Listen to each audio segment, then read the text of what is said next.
What's up, everybody? So this is going to be the third video in this series, so you can kind of tell we've got a few parts. So I've tracked down a trunk, but I'm going to tackle that project at a later date.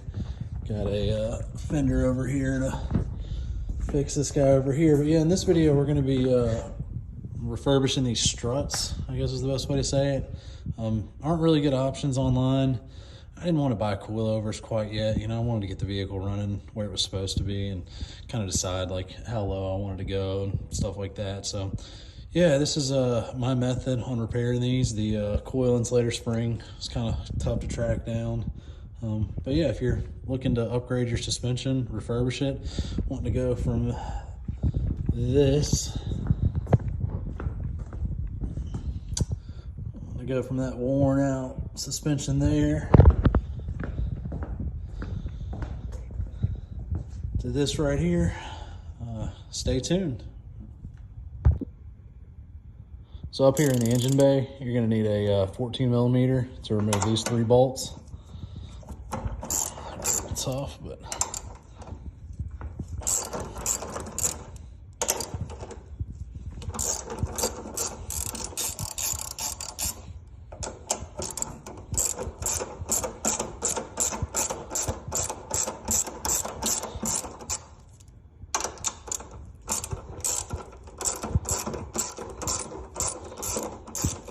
all right, once you've got those where you can grab on them, you're gonna come down here.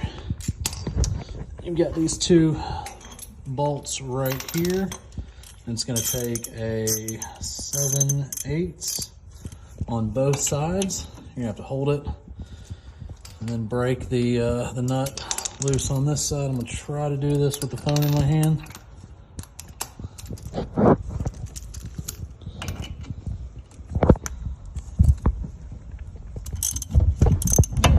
Break those loose. I think probably gonna need the extension on this side. Yeah, let me grab. All right, so once you've got your bolts loosened up, you don't want to take them all the way out until you make sure you've got the brake line disconnected back here. You don't want to pull on that and cause any bigger problems. All right, so now you got those 2 bolts out. Your steering knuckle is going to drop down with the control arm. You're going to want to come up here, finish taking these guys off, and it's going to drop out, so make sure you're holding on. I'm going to have to put the phone down. Unfortunately, I don't have a tripod. But yeah, I'll be back. All right, so the next part of the job, you're going to want to go to your O'Reilly's, AutoZone Advanced, or go grab one of these. I think Harbor Freight's got something just like this. But you're going to pick up this McPherson strut spring compressor. If you're not comfortable with this, there's a bunch of videos online telling you about how safe they are. They can be dangerous. The biggest tip I have is make sure that they're across from each other, because you're trying to compress the spring equally. If you get them lopsided, you run a chance of this slipping, and pretty dangerous situation. Yep, so I like to do the bolts towards the bottom. Impact makes this nice, but kind of evenly compress. And you just need to do this part to get the spring to unseat. That way you can undo the top bolt.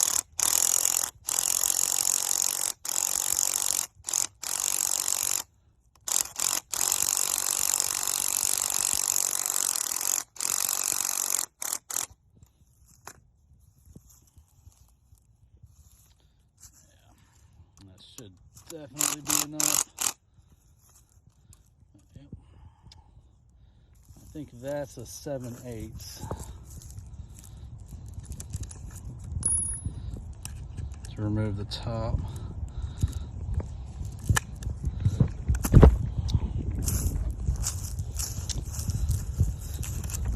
Yep. There you go. Pop that guy off.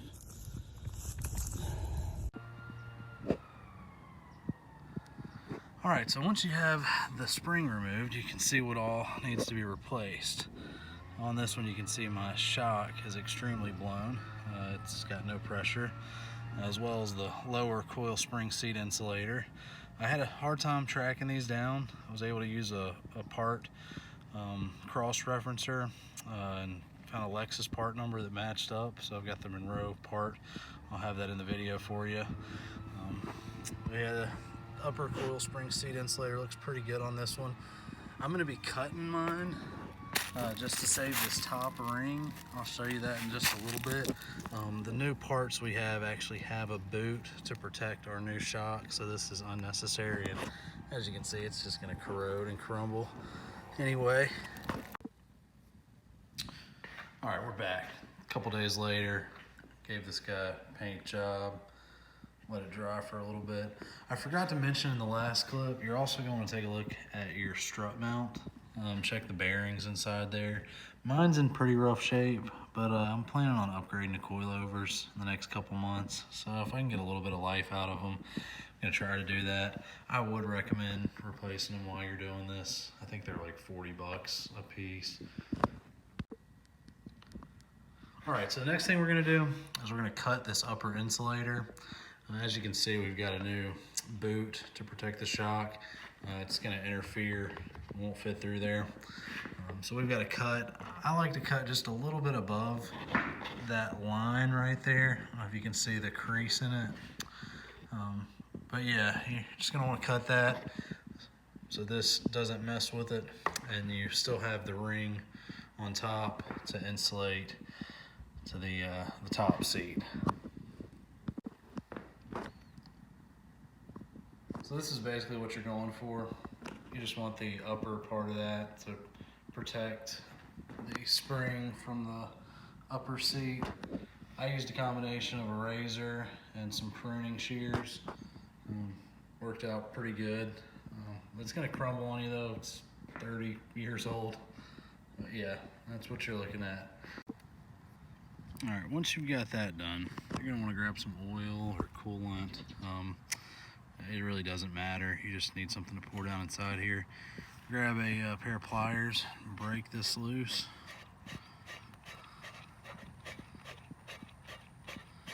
And when you do, there should be some type of oil or grease or whatever.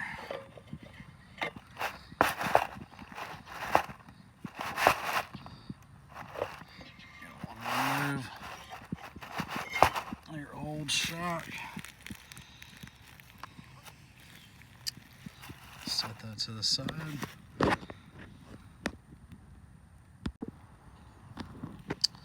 Then you're going to want to take some oil, pour it into here.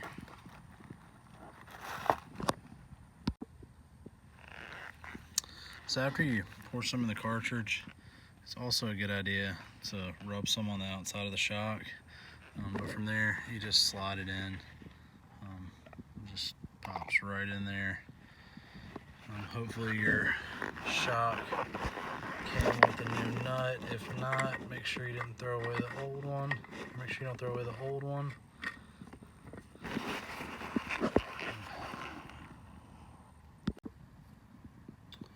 Alright, after that, you're going to want to install this lower insulator, 906936. It's pretty self-explanatory. It just kind of fits over the lip right here, and there's a notch where the end of the spring stops. But yeah, you're just going to fit that guy on there. And then this part is a little tricky. Not too bad though. This is the top of the strut. See the flared opening? Usually there's a slit and it's flared. But this is the top, it's the bottom. This is the top and the bottom. You take this and you fit it inside here. Yep, so you fit it inside there like that. Throw a couple zip ties on it. So once you've got that in there, you can throw a zip tie around there. Slide it onto here. You want to get it past this little notch right here.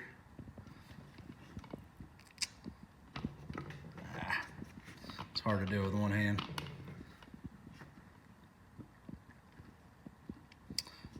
let it sit right there. Just like that. I went ahead and compressed the coil spring. I'm gonna do a little bit of that off camera. You get the spring compressed, and you're gonna wanna set the end of the spring up against this part right here. You'll feel it on the insulator.